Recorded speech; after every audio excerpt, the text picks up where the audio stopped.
नमस्ते एवरीवन, स्वागत है आपका पंचमाल्या से गुना में। कंटिन्यू करेंगे एचपीजी की series. This will be part 13। Part 13 में आज हम डिस्कस करेंगे नायब तहसीलदार 2022 के क्वेश्चन। लास्ट टाइम नायब तहसीलदार का जो एग्जाम हुआ था 2022 में हुआ था और उसके बाद अभी 2025 तक नायब तहसीलदार की कोई भी नोटिफिकेशन नहीं आई है। 2022 की बात करें तो 2022 में एचपी हिमाचल जीके के टोटल 30 क्वेश्चन आए हैं, ठीक है। और आपको मैं पहले ही बता दूं, जो 2022 का एग्जाम था नायब तहसीलदार का, वो काफ़ी लेंदी था। और एक जैसे कि क्वेश्चन जो आए थे, एक क्वेश्चन में 4 स्टेटमेंट्स थी, स्टेटमेंट वाइज था, और एक था match the following list 1 list 2 करके। तो काफ़ी लेंदी रहेगा, आज की डिस्क्रिप्शन भी काफ़ी लेंदी रहेगी और क्लास ये लेक्चर लंबा हो सकता है। तो थोड़ी सी पेशेंस के साथ आप इस लेक्चर को देखें और आई होप आपको ये लेक्चर अच्छा लगेगा। तो चलिए शुरू करते हैं। Question number one is which are true about Deendayal Upadhyaya Grameen Kaushal Yojana. एक स्कीम है, हिमाचल प्रदेश से रिलेटेड स्कीम है, दीनदयाल उपाध्याय ग्रामीण कौशल योजना। इससे रिलेटेड 4 स्टेटमेंट है, आपको बताना है इन 4 स्टेटमेंट में से कौन सी करेक्ट है। First, it is being implemented in the state through rural development department. Yes, it is correct because this scheme is implemented in Himachal Pradesh through rural development department. अगर scheme की बात करें तो scheme से related जो ministry है that it is ministry of rural development, ठीक है। First statement correct. Second statement, 80% of the trained candidates get placement in various sectors. कि जितने कैंडिडेट्स को ट्रेनिंग मिलती है तो आउट ऑफ 100 80 स्टूडेंट्स को प्लेसमेंट मिल रही है, तो इट इज इनकरेक्ट। यहाँ पे मैंडेटरी है कि 70% को तो प्लेसमेंट मिलनी ही चाहिए, और अगर 70 से लेस होता है तो वहाँ पे उस इम्प्लीमेंटेशन को या स्कीम की जो भी स्कीम चल रही है इस स्कीम को बंद कर दिया जाएगा, ठीक है। तो 70% इज कंपल्शन कि 70% प्लेसमेंट तो होनी ही चाहिए कैंडिडेट्स की। और कुछ स्पेशल केसेस में ये रिक्वायरमेंट्स 75% भी है, ठीक है। तो आपको 70% याद रखना है और स्पेशल केसेस में 75% है। तो second statement incorrect. Third statement, course duration varies from 3 to 12 months. की कोर्स की ड्यूरेशन या ट्रेनिंग है 3 महीने की मिनिमम और 12 मंथ्स की या 1 साल की मैक्सिमम है, तो इट इज करेक्ट। अगर हम 3 to 12 मंथ्स ना आए एग्जाम में, आवर्स पूछा जाए तो आवर्स में है 576 आवर्स से 2304 आवर्स। तो ये भी आपको याद रखना है, ठीक है। तो third statement is correct. Fourth statement, candidates post placement tracking is done for 2 years। ये कैंडिडेट की जो पोस्ट प्लेसमेंट ट्रैकिंग है, यानी कि ट्रेनिंग पूरी होने के बाद जब उसे जॉब मिलती है तो वो ट्रैकिंग कब तक होगी, 2 साल तक। It is incorrect. क्यों? यहाँ पे 1 साल ही है, 1 साल या 365 डेज, ठीक है। तो fourth statement is incorrect. First statement सही है, थर्ड स्टेटमेंट सही है। Correct answer will be option A, first and 3 only. See, अगर हम दीनदयाल उपाध्याय ग्रामीण कौशल योजना स्कीम से related prelim as well as main से रिलेटेड कुछ पॉइंट्स को याद रखना है। फर्स्ट, लॉन्च कब हुआ था ये स्कीम? 25 सितंबर 2014, ठीक है। सेकेंड, मिनिस्ट्री कौन सी है? Ministry of rural development. Third, इसका एम और इनिशिएटिव या कह सकते हो एम और ऑब्जेक्टिव क्या है? एम और ऑब्जेक्टिव है कि रूरल यूथ को क्या करना है, उनके स्किल को एनहांस करवाना है, स्किल प्रोवाइड करवाना है, और उसके बाद प्लेसमेंट यानी कि उन्हें जॉब प्रोवाइड करवानी है। थर्ड क्या पॉइंट इंपॉर्टेंट है? एलिजिबिलिटी क्राइटेरिया, क्या हिमाचल के सभी लोग इसमें अप्लाई कर सकते हैं? नहीं, रूरल यूथ अप्लाई करेगा। एज लिमिट है 18 साल से 35 ईयर्स, 35 साल तक, ठीक है। इसमें जो प्लेसमेंट हॉस्टल फैसिलिटी होगी, ट्रेनिंग फैसिलिटी है, that is free of cost. Okay. एक और इम्पॉर्टेंट पॉइंट, इम्प्लीमेंटेशन। कौन इम्प्लीमेंट कर रहा है? स्टेट गवर्नमेंट इम्प्लीमेंट करेगी, और टेक्निकल सपोर्ट मिलेगा कुछ एजेंसी से, सच एज NIRD, पंचायती राज इंस्टीट्यूशंस और PIAs। तो ये कुछ एजेंसीज हैं जो टेक्निकल सपोर्ट प्रोवाइड करवाएगी। और हमने अभी डिस्कस करा था कुछ पॉइंट। क्या पॉइंट डिस्कस करा था? 70% मैंडेटरी है कि 70% स्टूडेंट्स की प्लेसमेंट यानी कि उन्हें जॉब मिलनी ही चाहिए, और स्पेशल केसेस में 75% है, ठीक है। इसके अलावा पोस्ट प्लेसमेंट ट्रैकिंग कब तक होगी? 1 साल तक होगी। एक साल में 365 डेज होते हैं, ठीक है। जब लीप ईयर होती है तब 366 होते हैं, ऐसे 365 है। तो that's all about Deendayal Upadhyaya Grameen Kaushal Yojana. एक और important point, this scheme is the part of National Rural Livelihood Mission. Next question number 2, which of the following statements are true. 4 statement दी है, कौन सी स्टेटमेंट्स ट्रू है। First, Chandratal lake is situated below the low reach of Kunzum range. बिल्कुल सही, जो चंद्रताल झील है वो कुंजुम रेंज के लो रिच पे नीचे बिलो लाई करती है, तो बिल्कुल सही।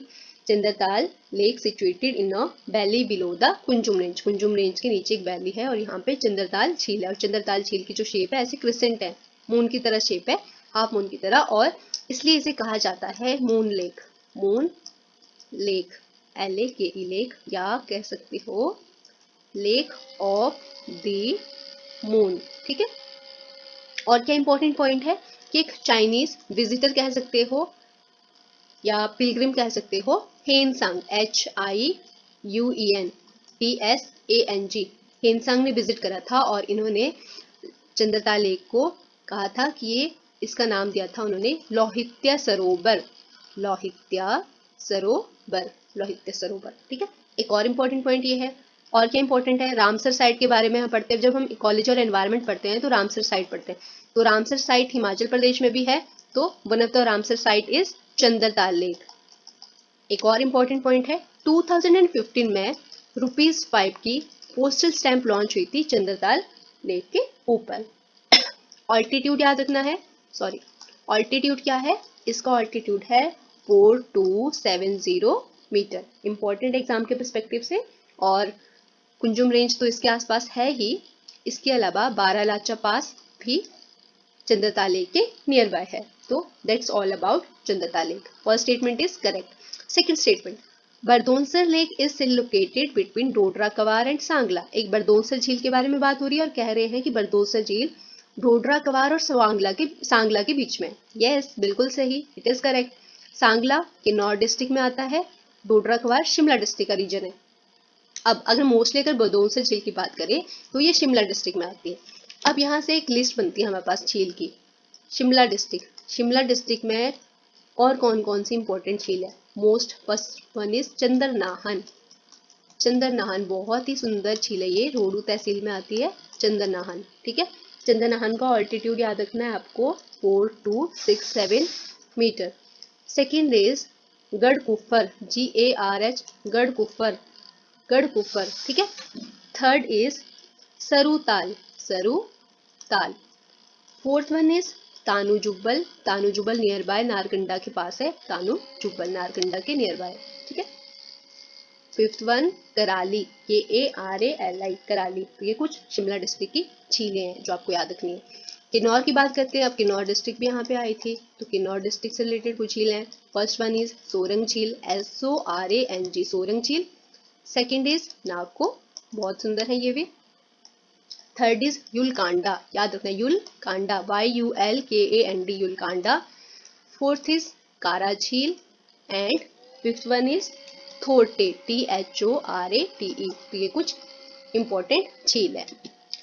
Third statement, Mantalai lake is the source of Tirthan river. See, अगर हम मंतलाई झील के बारे में बात करें तो मंतलाई झील तीर्थन रिवर का सोर्स नहीं है। मंतलाई झील किसका सोर्स है, पार्वती रिवर का। पार्वती रिवर, पार्वती वैली, कसोल, मणिकरण, तो वहां पे कौन सी रिवर फ्लो करती है, पार्वती रिवर, जिसका सोर्स कहाँ है, मंतलाई। और पार्वती आगे जाके कौन सी रिवर में मर्ज होती है, प्यास रिवर में, ठीक है। तो थर्ड स्टेटमेंट इज इनकरेक्ट। रही बात तीर्थन रिवर भी ब्यास की ट्रिब्यूटरी है, बट तीर्थन का जो सोर्स है, वो है हंस कुंड, HANS, हंस कुंड।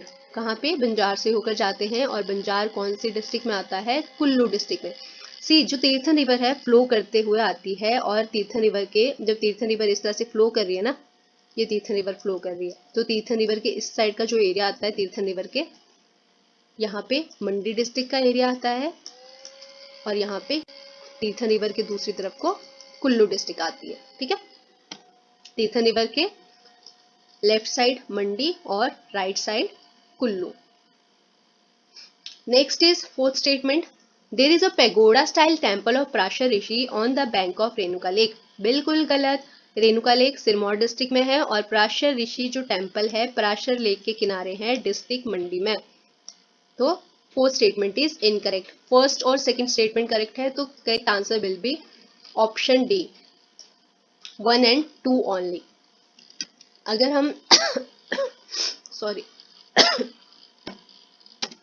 अगर हम पराशर ऋषि के बारे में बात करें तो पराशर ऋषि जो टेम्पल है पराशर टेम्पल डिस्ट्रिक्ट मंडी में है और पराशर लेक है।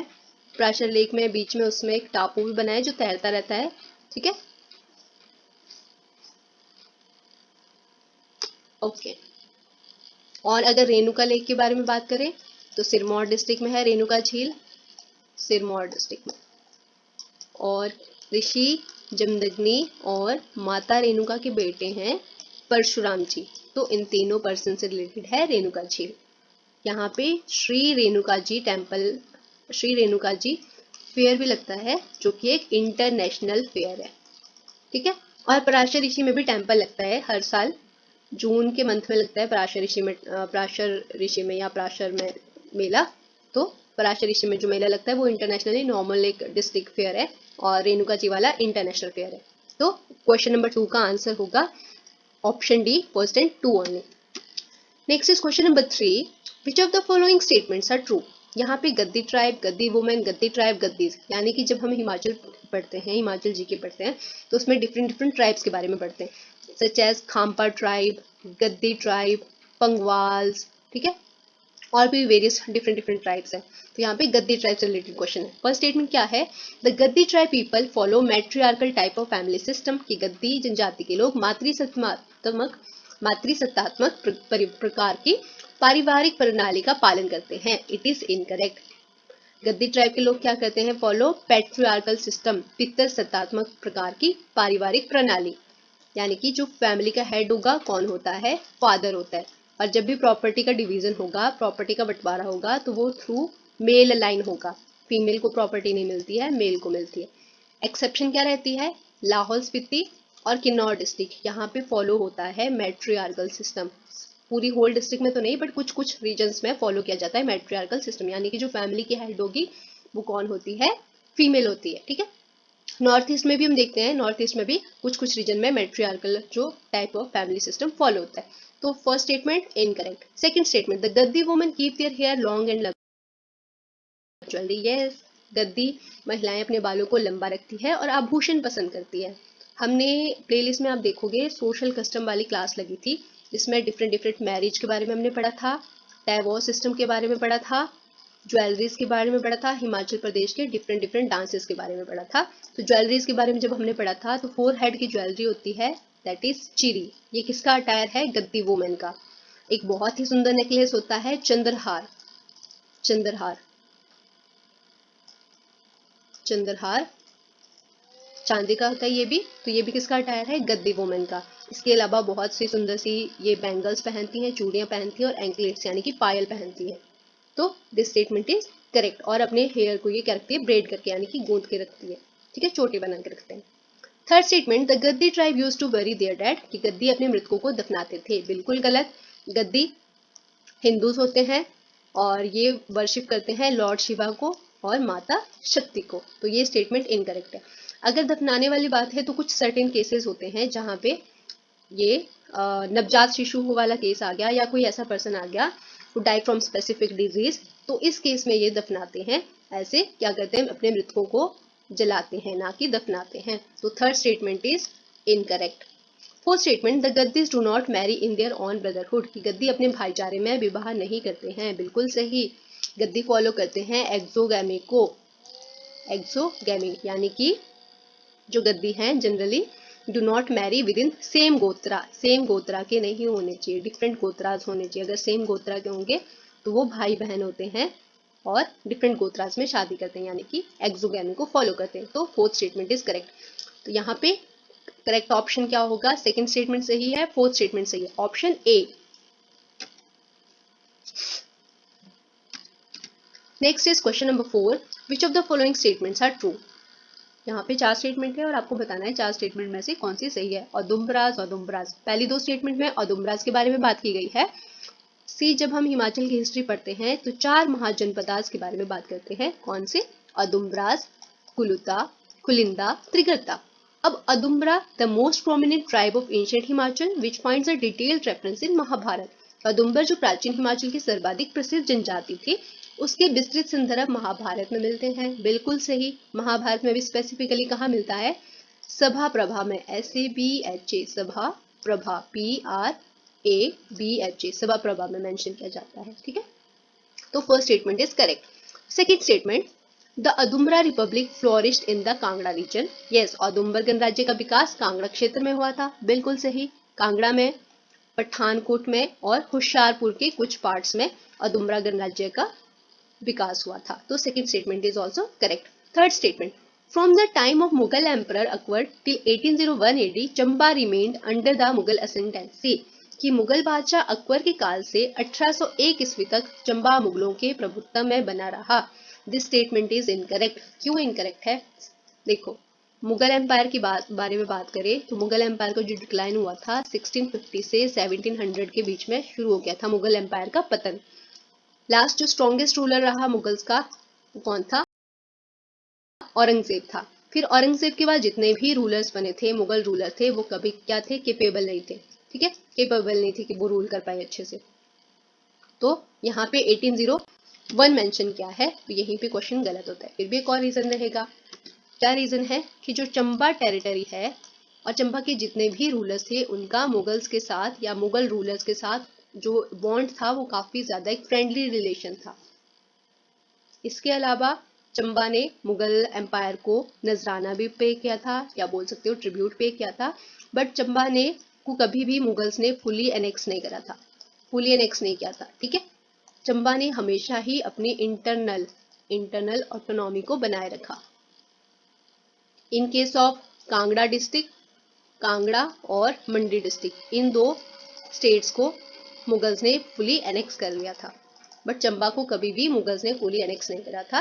That's why statement third is incorrect. Fourth statement, the Sikh empire invaded Kullu in 1817 AD and brought it under the Sikh control. कि सिख सेना ने कुल्लू पर 1817 ईस्वी में आक्रमण किया और उसे सिख नियंत्रण के अंतर्गत ले आए।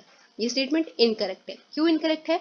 1817 सिख सेना ने कुल्लू पर आक्रमण किया था और अपने सिख नियंत्रण में भी लाए थे, बट कब? 1813 से 1814 के बीच में। कौन थे इस टाइम राजा? किसकी रेन थी? राजा विक्रम सिंह की। तो ये fourth statement is incorrect.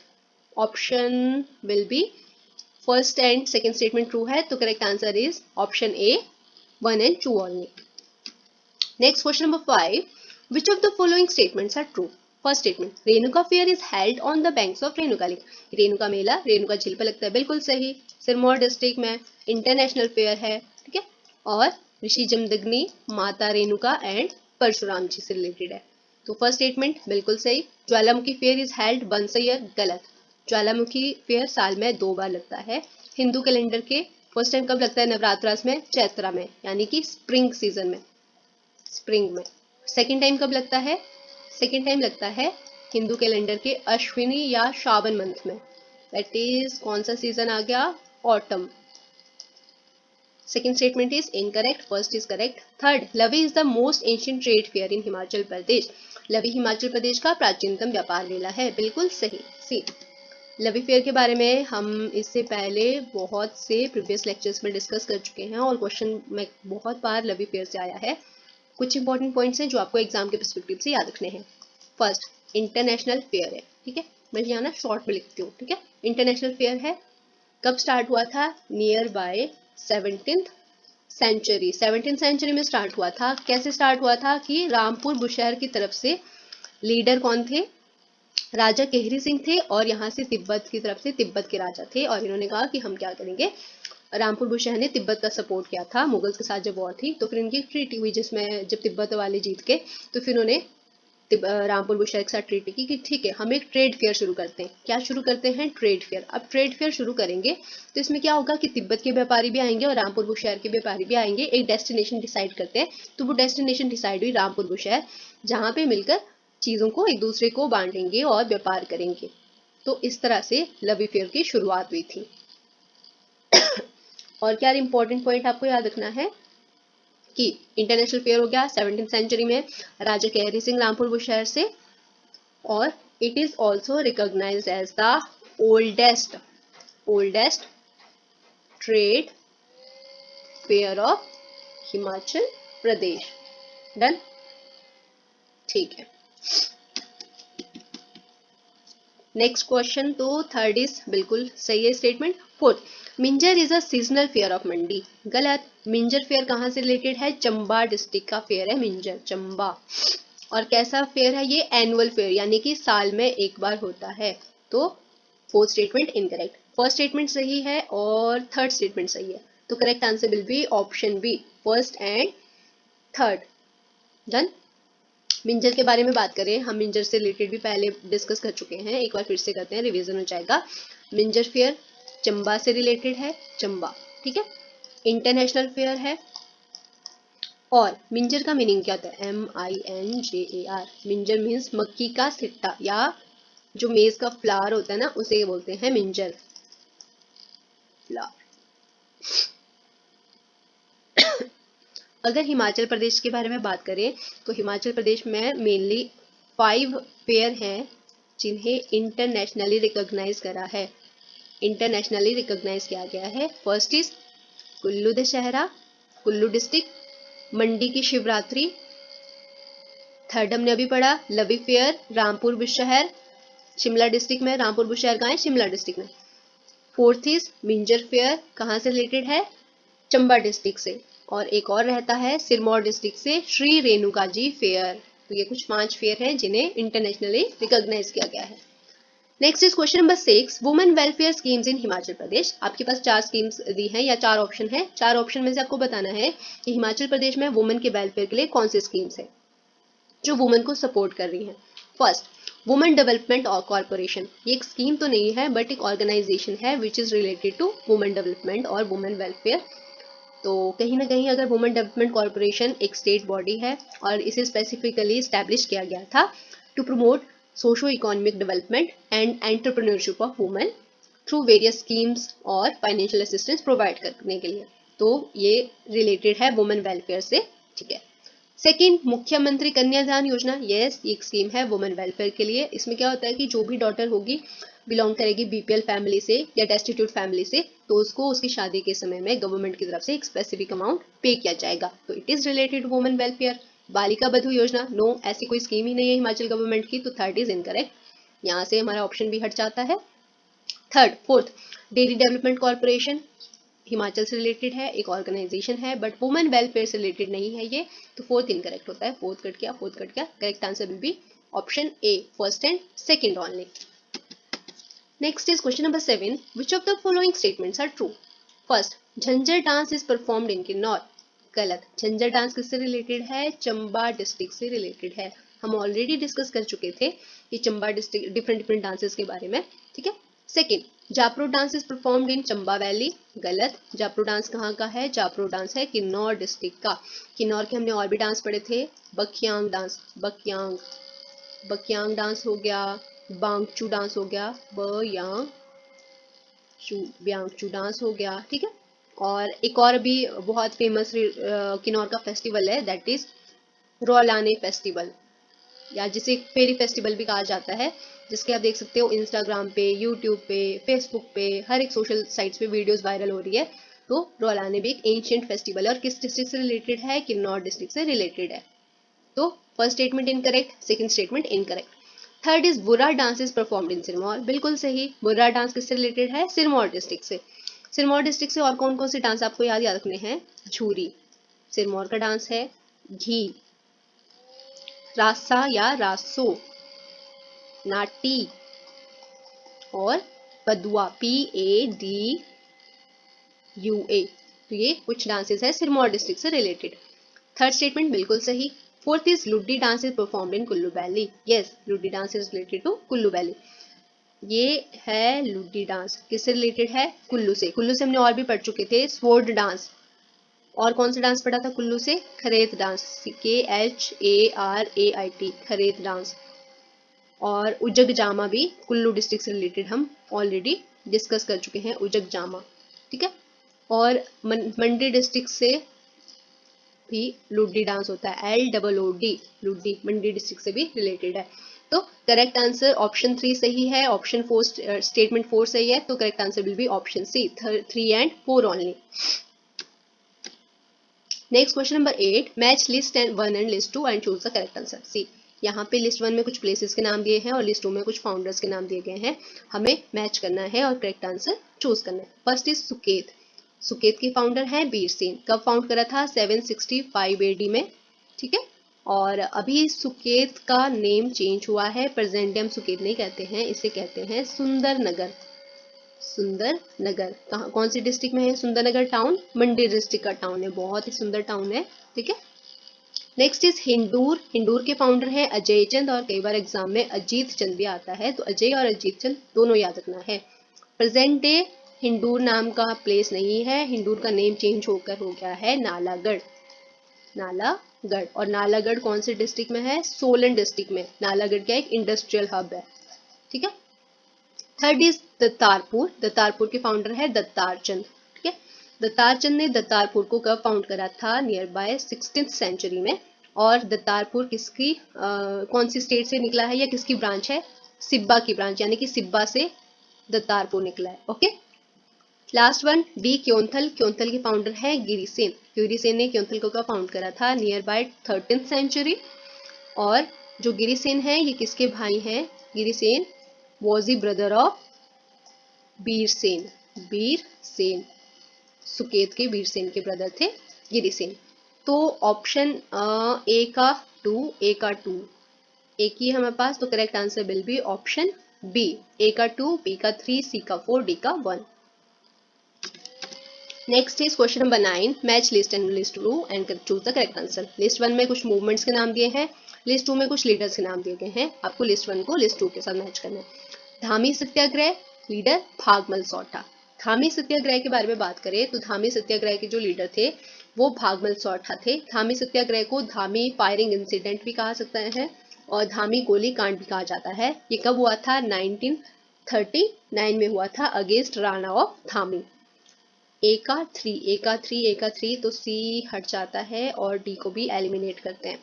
Next is पिछौता किसान आंदोलन। पिछौता किसान आंदोलन के लीडर हैं मियाँ चूचू। मियाँ चूचू पिछौता किसान आंदोलन के या पिछौता मूवमेंट के लीडर थे। कब हुई थी? 1942 में हुआ था और सिरमौर प्रजामंडल भी फॉर्म हुआ था। ये इसका रीजन क्या था कि इसने पिछौता मूवमेंट ने रेजिस्ट करा था against the collection of war funds, ठीक है। थर्ड इज मूवमेंट अगेंस्ट बेगार। बेगार का मतलब वर्क विदाउट पे, कि लोअर कास्ट पर्सन हो गए या जो भी गरीब पर्सन है इकोनॉमिकली, उनसे क्या करते थे? अपर कास्ट के लोग या रिच लोग काम करवाते थे और उनसे काम करवाते थे, बट उन्हें कुछ भी पे नहीं किया जाता था बिना पेमेंट के। तो इस तरह का जो सिस्टम फॉलो होता था पहले के ज़माने में, उसे बेगार कहा जाता था। और धीरे धीरे जैसे ही सोसाइटी अवेयर हुई, लोग अवेयर हुए, तो लोगों ने इसके अगेंस्ट क्या करा? रेजिस्ट करना शुरू करा और लोगों का काम करने से मना करना शुरू करा। तो इसके अगेंस्ट भी मूवमेंट हुई थी जिसे लीड किया गया था सत्यानंद स्टोक्स ने। अब सत्यानंद स्टोक्स क्या एक अमेरिकन ही मिशनरी थे जो बाद में जाकर हिमाचल में ही सेटल हो गए थे। हिमाचल में भी कहा? शिमला में। और इन्होंने कोटगढ़ में एक अपना बगीचा सेटअप करा था एप्पल का। अगर बेगार मूवमेंट की बात करें तो सत्यानंद स्टोक्स के एफर्ट से शिमला में बेगार एबॉलिश हुआ था। कब एबॉलिश हुआ था? सितंबर 1921 में। एग्जाम में ये भी पूछा जाता है क्वेश्चन। इसके इसके अलावा एग्जाम में आपको एक और इम्पोर्टेंट पॉइंट याद रखना है कि सत्यानंद स्टोक्स ने जब बेगार के अगेंस्ट मूवमेंट की थी तो मेन सेंटर कौन सा चूज किया गया था? कोटगढ़, जहां पे इन्होंने बाद में अपना बगीचा भी सेटअप किया था, ठीक है। Third is Kunihar movement. Kunihar movement से रिलेटेड पर्सन है गौरी शंकर। गौरी शंकर ने लीड किया था कुनिहार मूवमेंट को। और कुनिहार मूवमेंट किसके अगेंस्ट थी? कुनिहार के राणा के अगेंस्ट। काफी ऑपरेसिव वे में वो रूल करते थे, ऑपरेसिव तरीके से रूल करते थे, तो इसलिए फिर गौरी शंकर की लीडरशिप में कुनिहार मूवमेंट हुई। तो correct answer will B A का 3, बी का 4 और सी का इज 1, सी का 1। तो correct answer is option A और डी का 2। इसके एक और इम्पोर्टेंट पॉइंट याद रख सकते हैं यहाँ से बेगार से कि जब हम पॉलिटी पढ़ते हैं तो पॉलिटी में एक आर्टिकल है, आर्टिकल 23, ठीक है, फंडामेंटल राइट्स, जो हमारे फंडामेंटल राइट्स में आर्टिकल 23 आता है। तो आर्टिकल 23 क्या कहता है कि it prohibits in human trafficking में प्रोहिबिट करता है, और साथ ही साथ लेबर, फोर्स लेबर को भी प्रोहिबिट करता है। और अगर कोई भी पर्सन बेकार को अब प्रैक्टिस कर रहा है या किसी पर्सन से काम करवाता है और उसे पे नहीं करता है, तो फिर उसके अगेंस्ट क्या होंगे, उसके अगेंस्ट उसे पनिशेबल ऑफेंस होगा ये, और फिर पनिशमेंट मिलेगी लॉ की तरफ से। Next is question number 10। The Tagore centre for the study of culture and civilisation is located in which city. Tagore centre है किसकी स्टडी के लिए, कल्चर एंड सिविलाइजेशन के लिए, कौन सी सिटी में है? Correct answer is option A, Shimla. ठीक है, शिमला में भी किसके अंडर आता है ये, Indian institute of advance study के कैंपस में ही ये study of culture and civilisation है। Indian institute of advance study से रिलेटेड हम ऑलरेडी डिस्कस कर चुके हैं। वायसरायगल लॉ जिसका पुराना नाम था, फिर ये कन्वर्ट हुआ राष्ट्रपति निवास में आफ्टर इंडिपेंडेंस। राष्ट्रपति निवास एस राधाकृष्णन जी थे, इन्होंने इसे मिनिस्ट्री ऑफ एजुकेशन को ट्रांसफर करा, और फिर मिनिस्ट्री ऑफ एजुकेशन ने इसे कन्वर्ट करा Indian institute of advance study. और जब कभी आप शिमला विजिट करोगे तो जरूर यहाँ Indian institute of advance study में विजिट करना, ठीक है। तो दैट्स ऑल अबाउट नायब तहसीलदार 2022। आज हम डिस्कस करेंगे 10 क्वेश्चन, बाकी के 20 क्वेश्चन रहते हैं वो हम नेक्स्ट पार्ट में डिस्कस करेंगे। आई होप आपको ये लेक्चर अच्छा लगा होगा। तो वीडियो अच्छी लगे तो please do like, share, comment और सब्सक्राइब द चैनल। बाकी thank you so much for your support.